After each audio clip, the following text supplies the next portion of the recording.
You're listening to Civic from the San Francisco Public Press. On this edition, we'll talk about women who endured and fought sex trafficking in late 1800s San Francisco. This was an extremely hostile time towards the Chinese, and particularly towards Chinese women. And these white middle-class church women were defying their husbands, were defying the ministers of the church who didn't really like this project very much, and going ahead. We'll return to this conversation with journalist Julia Flynn Seiler, whose book, The White Devil's Daughters, tells the story of women who fought slavery. And we'll visit the house in Chinatown that served as a safe haven. I'm Laura Wennis, and this is Civic.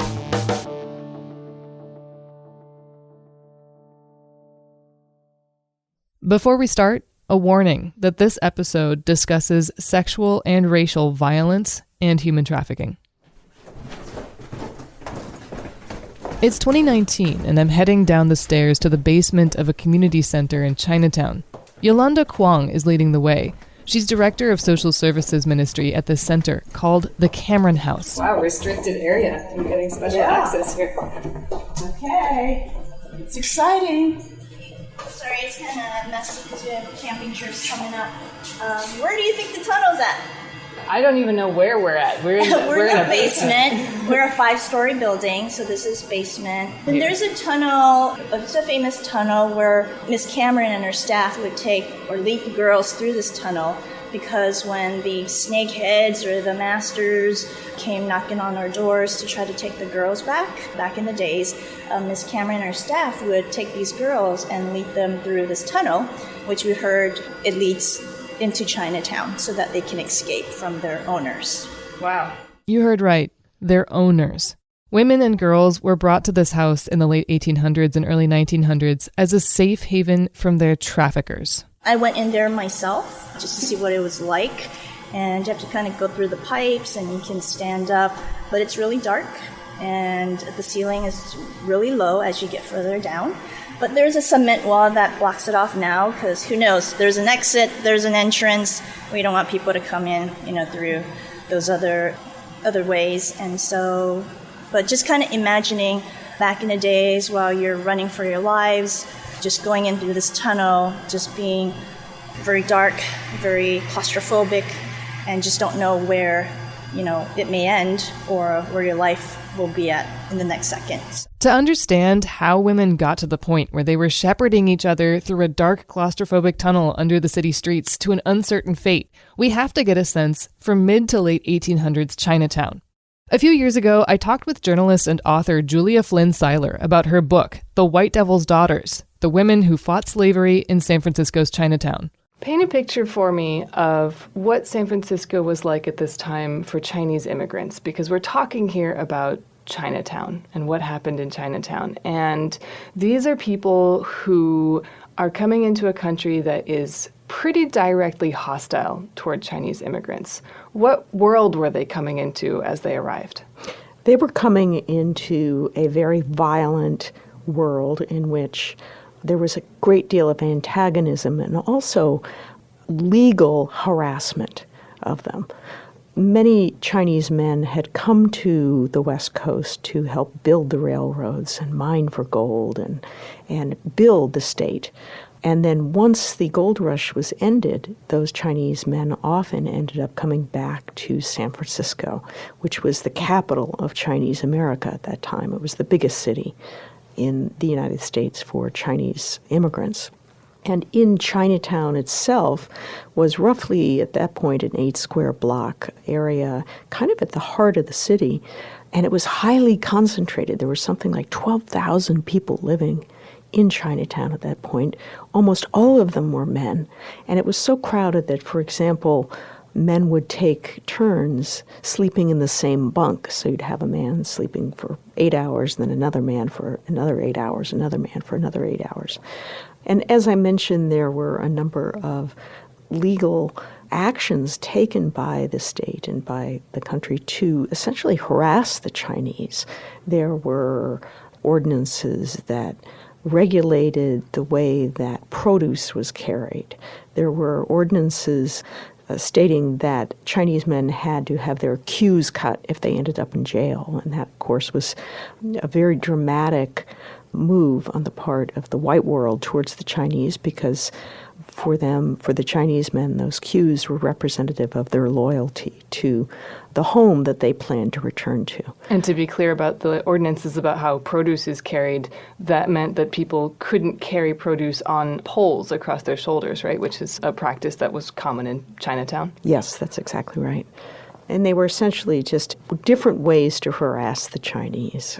And very targeted ways. I mean, it just strikes me how specific to Chinese immigrants these ordinances were. Absolutely. And notably, there was the passage of what was known as the Page Act, which was targeted at Chinese women, the presumption being that Chinese women who came into the United States were coming as prostitutes. And so it was an effort to stop the number of Chinese women coming in. There, in fact, was a Supreme Court case involving that. It's colloquially known as the case of the 22 lewd women. So it was a very, very hostile environment. In the 1870s, there was a shocking instance of violence against the Chinese in Los Angeles, where 18 Chinese men were killed. 15 of those men were lynched. Wow. Yes. This time period saw a wave of anti-Chinese fervor and racist policies in the U.S. In 1875, Congress passed a law called the Page Act. It was aimed at keeping people from bringing over, quote, unfree laborers, or women brought for, quote, immoral purposes. But it was mostly enforced against Chinese people. Then, in 1882, Congress passed the Chinese Exclusion Act, targeting immigrants by race and dramatically reducing the number of Chinese people who were allowed to enter the U.S. This all set up a very hostile situation for Chinese immigrants, and it also contributed to a serious gender imbalance. So let's talk about the world that women are coming into here, specifically Chinese women. In the 1870s, Chinatown was, as you've already mentioned, really kind of a bachelor society. There were many, many men and not that many women. Census takers from 1870 recorded that there was about one Chinese woman for every 10 Chinese men. And the census takers also counted that nearly 3/4 of those women were prostitutes. This is according to the official record. Do you know how accurate that actually was? Well, we can't tell how accurate it was. Remember, prostitution was not illegal during that time, and academics assume that that is roughly accurate because, for one thing, that's really the only metric we have at that point in time. It is also a reflection of the opportunities available to Chinese women. And one thing to remember is that the women who were there and who were involved in the sex trade, either as brothel operators or as prostitutes, some number, we don't know how many, but some number of those women were forced into prostitution or were sex slaves. So the world that women came into, Chinese women came into in Chinatown, was a violent one, extremely hostile one from the white world, and it was often a short-lived one for them. Many of the women who were involved in the sex trade did not live very long. They lived perhaps 4 to 5 years, a result of disease or abuse or some other reasons. And because their bodies would not be shipped back to China, sometimes they were left to die on the streets. Yeah, I wanted to get into a little bit of the details about what was actually happening to these trafficked women. You read about women and young girls, really, like 11-year-old girls. I don't know if maybe even younger, but that's one number that stood out to me in one of the stories that you capture. But these are women and young girls being forced into prostitution, sometimes after being sold by their families because of oppressive poverty. And they're facing these humiliating examinations by their sellers and their buyers, repeated rape, what I was reading as psychological manipulation by their captors. And then they're forced to sign these contracts with their thumbprints, even if they're not literate. They're signing these contracts that say they're willingly entering into prostitution for a number of years, and after that, they are their own masters. But like you just said, sometimes they don't even live as long as the end of these contracts. So can you tell me a little bit more about the realities that women and girls were really facing here? When we say forced into prostitution, what was it that they were actually facing? Well, imagine what the structures were like that they were operating in. At the lower end, there were cribs, and these cribs were tiny little segmented areas. Often the bed areas would be divided by sheets. And really, as you point out, the girls, they were often girls, were servicing 10, 20 men a night. And this was going on for years. And because of the racism of the time, Chinese were not allowed to be treated at most hospitals in the city. So when there was disease, when there was abuse, they had very few options for finding treatment or care. It was a brutal, brutal, and very short existence for these mostly girls. Yeah, one story that stood out to me is you write about a woman being approached for donations for victims of the slave trade, who said she would give nothing for such, quote, depraved women and wouldn't be sorry if all of them were burned. It was shocking, some of the things that I found in the course of my research, and that was one of the most shocking things. Ultimately, though, this book is about the women who then organized to try and intercede. Yes, so this is what I consider to be a actually inspiring book about a group of women who saw this social injustice, who saw this wrong, and tried to do something about it. How did they connect with these women? There's a story that comes through at the beginning of your book about a girl who is escaping, who is fleeing her captors. And my understanding is that some girls and women did escape and flee to these safe houses, which had developed a reputation. But there were also active rescues. Can you describe how that worked? Sure, an active rescue, So the typical rescue would involve a staff member of the home, perhaps a staff member plus another staff member who could translate into the Chinese of the language spoken by the vulnerable woman. And they would go to the brothel, or they would go to wherever the young woman was being held. And sometimes they would bash down doors. Sometimes they would scramble over skylights and drop down into the building. Sometimes they were accompanied by police officers. Sometimes they were accompanied by men known as specials. And these were essentially kind of detectives. And the detectives might be carrying, truncheons or some sort of weapons to help batter down doors. And so they occasionally would use kind of extra legal methods to find the vulnerable women and take them out of their situation.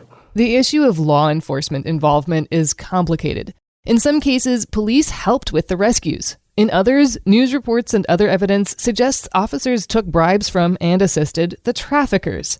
Individual officers earned reputations as good cops, tough but fair, and protecting the residents of Chinatown. But a notorious group of officers called the Chinatown Squad often behaved in a way that could be described more like a mob than law enforcement. And overall, keep in mind this was an era where San Francisco had a reputation for vice. San Francisco was such a wild town. This is only 20 years after the gold rush, in which essentially the city had exploded in terms of population. And again, prostitution was not illegal.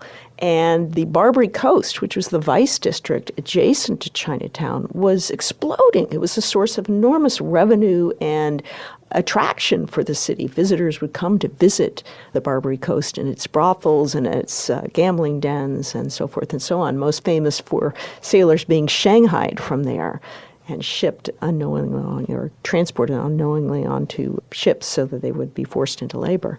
So it was a pretty wild town, and almost anything went. And one thing that's so fascinating to me is the way the newspapers got in there, and they were pointing out the corruption. And that was a great source of pleasure for me to kind of follow the 19th century newspapers, early 20th centuries, and how they covered this issue, because they were feisty and they had undercover reporters and they were going for it. Were you able to trace any impact of that reporting? Absolutely. So one example is right at the turn of the century, 1901, there was an expose in one of the papers, and that expose led to a series of hearings amongst state legislators on the issue of vice in Chinatown. And specifically, there were hearings having to do with the so-called slave girl traffic. And what we would call it today, of course, is human trafficking and sex slavery.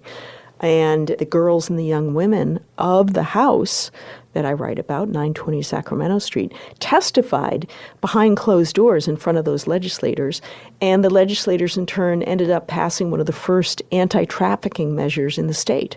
So that is why I call what was going on there and really a fight against slavery, because the women who were involved with this project weren't just trying to offer refuge, they were also trying to stop this trade. There are so many layers to what they were actually doing and what motivated them. I mean, we can't know what the actual motivation of any individual human being is, but just from the records and the narratives and the accounts that you found, it sounds like there are just different aspects to this. There's the religious, of course, like you mentioned, the opportunity to convert people, which, the language used is sometimes pretty condescending, convert the heathens, Absolutely. Save their souls. But then there's also, it seems like, a genuine just element of empathy, which was sorely lacking at the time, talking about the woman who says, I hope they all burn. And being a woman at that time, a white woman, a religious woman, and saying, no, actually, we're going to provide housing and we want to make sure that they have better lives. Can you talk a little bit more about what moved these women to do this and what success looked like to them? Mm-hmm. I do think radical empathy is a theme that runs through the book and runs through the motivations of a number of the characters that we meet in the book. And as we were discussing earlier, this was an extremely hostile time towards the Chinese, and particularly towards Chinese women. And these white middle-class church women were defying their husbands, were defying the ministers of the church who didn't really like this project very much, and going ahead. And I think that one of their reasons for doing this was because they saw something that was so egregious. Early on, one of their first reports that they wrote about the project, they described it as woman's work for women. It was, in a sense, a feminist project from the very beginning. And to really understand that, you have to look at what their roles were in that Victorian era in the 1870s. I mean, what opportunities did they have to exercise power, to try to make change? And the way that they could do that, they didn't have the vote, they didn't have very much financial power, but they, within the kind of the worldview at that point of what women could do, they could do charitable projects. They could work within the home to affect change. So in a sense, this is brilliant. Okay, we're going to start our own home, and we will bring about change within that home. And I think it's pretty clever. And of course, it was the beginnings, it was the earliest seeds of what we now know as the progressive movement. We'll get back to this 2019 conversation with author Julia Flynn Seiler about her book, The White Devil's Daughters, in just a moment. You've been listening to Civic from the San Francisco Public Press. It's almost 2022, but before we welcome the new year, there's still a chance to have an impact in 2021. Newsmatch, the annual campaign to support local journalism, is going on through the end of the year.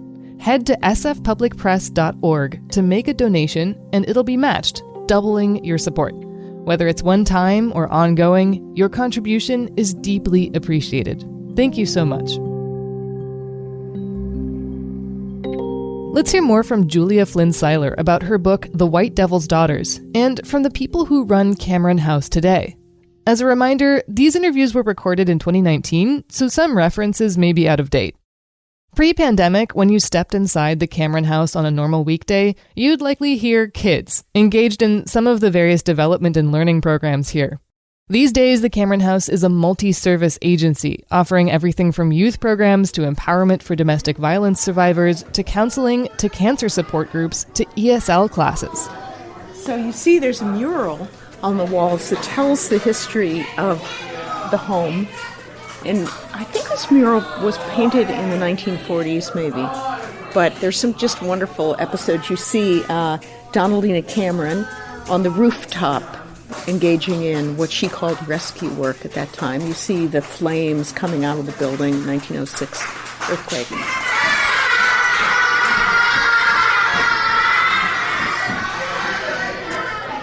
see all the kids. Donaldina Cameron is the house's namesake. It's still affiliated with the Presbyterian Church, like she was. So these sound like mostly women who were organizing through missionary societies. What were these missionary societies, and why were women the ones who were starting to take this initiative to help victims? Mm-hmm. Well, these were church women. Sometimes they were the wives of missionaries who had been stationed in Chinatown. And the missionaries' wives, reflecting their husbands' goals, were very interested, of course, in converting Chinese women to Christianity by offering social services, in effect, offering them a safe place to flee to and to change their lives by going to a refuge. Now, some of the wider circle of women who supported this project through either donations or volunteering their time, they had a number of different motivations. Sometimes it was a social group. They wanted to be part of a group of women doing something good. Other times they were looking to find their own places in a kind of wild, open society of San Francisco at the time. They were newly arrived from the Midwest, and they wanted to find a place for themselves. So just like any humans, motivations vary. But what bound them together was that they were church women, and they saw social injustice, and they wanted to try to make a change. And so they set up a safe house on the edge of Chinatown, originally in an apartment, and then they kind of raised enough money to buy a home on Sacramento Street. And they ran that home for almost 6 decades. And in the course of that project, which began, they opened the first refuge in 1874. In the course of that, they offered refuge or a safe harbor to somewhere between 2,000 and 3,000 girls and women in San Francisco, which is, wow. Can you imagine the number of lives that they touched? What about the women who were rescued? What role and what say did they have after they escaped or were taken from their captors? Yes, so they would come to the home, and the home was very regimented. Not the early days when it was a little wild, but when the home finally found a superintendent who was very skillful, she ran a well-ordered home, and everyone was on a schedule. We'd get up at 7 in the morning. Everyone would do chores. There would be prayers every morning. There was education. In some cases, these girls and women, this is the first formal education they ever got. There would be 3 meals a day. On Sundays, they would go to church, and they would be escorted from the home to church because of the fear that traffickers would try to snatch them back off the streets. Wow. Yeah, there's also a moment in the book early on where one of the girls notices bars on the windows, and you write, well, they weren't there to keep the women inside from escaping. They're there to keep the traffickers out so they don't come back and reclaim what they saw as their property. Yes. I mean, this is just like, it makes me feel like, was there ever really an escape from this? Once you're in it, I mean, are you just forever pursued by traffickers? Well, one of the options that a number of the women, once they reached the home, concluded was the best option was to marry out of the home. And Chinese men across the country knew that there were single women at this home. And so it became kind of a de facto marriage bureau. Men would come, they would meet young women there, and they would essentially negotiate with the staffers at the home who wanted to make sure that they were good men, they were not criminals, and they would take care of these women and girls. And so, the remarkable thing I learned was that there's now a diaspora of Chinese American families across the country whose grandmothers came through this house. The legacy of matchmaking at Cameron House was part of the Reverend Harry Chuck's family history. He's a civil rights leader in the Chinatown community. Reverend Chuck described his grandmother and mother's life in their home during a panel discussion on the book, White Devil's Daughters, hosted by the Chinese Historical Society of America. Here's what he had to say. By the time the earthquake took place, my mother was 6 years of age, and, her mother had been matched by the staff here. They did a lot of matchmaking here. So all that stuff you find on the internet, that's not new. And they wanted the girls who came under their care to find someone respectable, someone who would protect them and support them. And of course, the girls never completely separated themselves out from the mission. They would they would keep coming back and to visit Dolly because, they called her mother. And she was really a surrogate mother for many of the girls. So my mom enjoyed running around through this building, and it really wasn't until I was in high school that I realized that I had this strong historical connection here. Reverend Chuck went on to become the executive director of Cameron House and a member of the San Francisco Housing Commission. While some of the women who passed through the Cameron House moved on to focus on their married lives, others decided to join the work against sex trafficking. I want to talk about two important characters in these stories. One of them is Dolly Cameron, the daughter of a Scottish sheep rancher, and Tianfu Wu, a Chinese girl whose father sold her to pay off gambling debts. And she was a child slave in San Francisco's Chinatown. They both ended up in the same place, but they didn't start off seeing eye to eye. And that relationship really changed over time. Can you talk about these two women and how they worked together? Yes, so Tianfu Wu arrived at the home in about 1894, and she was about a generation younger than Dolly. She could have been Dolly's daughter. And she was such a lively, interesting girl. We know this because we have firsthand accounts from her of her life in the home, including recordings. She didn't die until the 1970s. So, we have her own words about what it was like to grow up in the home. And Dolly arrived about 15 months later or so in 1895. Actually, that would have been about a year later in 1895. And she had joined the home as a sewing teacher and quickly realized that her responsibilities were going to entail a lot more than teaching young girls and women how to stitch properly. She realized that this home was filled with young women who'd been abused and were traumatized, and she was going to have to really call on many other skills and emotions to work there. So anyways, Tien and Dolly met each other. One of the first times they met, Tien had stolen some apples and ended up confessing to this to Dolly. And on her, close to her deathbed, Dolly died in the 1960s. She made a recording talking about Tien, and she recalled her as being, an incredibly honest young girl and person all her life. And it's so poignant because they worked together for decades, as it turned out, and they became each other's really closest friends. Tien is buried in the Cameron family plot in Evergreen Cemetery in Los Angeles. What kind of work were they doing together? Because I'm interested in hearing more about these women who came in as victims and ended up contributing to the work there and shaping the way that the work there was done. So she played a number of different roles. She was extremely important to the functioning of the home. She was not only a translator who could speak to the women and girls who spoke only Chinese, and it's very important to note that the superintendents of the home generally did not speak Chinese. So she was the intermediary between the white women who ran and financed this home and the girls and women who took refuge there. She was quite a stern taskmaster, so she would organize chores, she'd organize the girls. She, at one point, escorted several women on a trip back to China. She was a very, very competent person in a number of different ways. She was highly respected by the immigration authorities. She would do translation work for them as well.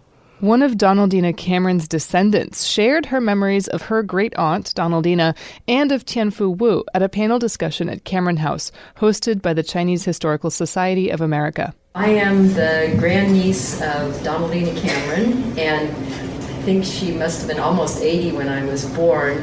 We did live in the same part of Palo Alto. She'd retired down there. So I heard a lot about her life.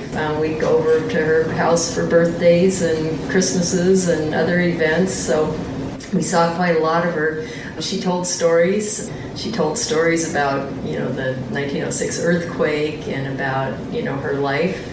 She told stories about, her life in this area, and it was interesting. But she was very elderly, but very kind. She loved children and was very nice to us. And I guess, I knew a little bit about a Cameron house. We had pictures of my dad sitting on the front steps out here when he was a little boy. So I knew a bit about it and came here maybe once or twice, but didn't know in detail about, all the things she did until I grew up and learned more. Right next door, she lived in a white house. Right next door was a smaller house, and that's where Teen lived, Teen Wu. And she was just another aunt to me. When you're a little kid, you don't know the difference. So they were both my aunts. And Teen was wonderful. She taught us to count in Chinese. She gave us chopsticks and taught us how to use them. She was, a wonderful aunt as well. Catherine Cameron grew up to become a professor of archaeology at the University of Colorado Boulder. Her most recent book, Captives: How Stolen People Changed the World, is dedicated to Tianfu Wu, whom she knew as Auntie Wu. I'll have to edit myself because this is a subject that's I've been studying for about 15 years, but I started looking at captive women as being a sort of a vector for bringing in new ideas into societies. And when you start looking around the world, you find that young women are taken captive everywhere you look. And I was looking mostly at small-scale societies like the tribes of the Northwest Coast, the tribes of the Southeast, South America, even Europe. It was very, very common. And so this is, what was going on here was a piece of this bigger view. One thing that startles me is that the statistic is that 200 years ago, 3/4 of the world's people were slaves, serfs, or indentured servants, and now it is way less than 1%. So, I'd always known that that's what my Aunt Dolly did for a living, and it was so, interesting to sort of look around the world and see how it fit into this larger picture of captive taking. So Professor Cameron carried on her great-aunt's legacy of working to fight trafficking and abuse. Unfortunately, Cameron House itself went through a time when the safe house became unsafe. Dolly Cameron's successor, Dick Wickman, is accused by more than a dozen people of having sexually assaulted and abused them in their youth. Community leaders who've been investigating this guess Wickman may have had as many as 100 victims.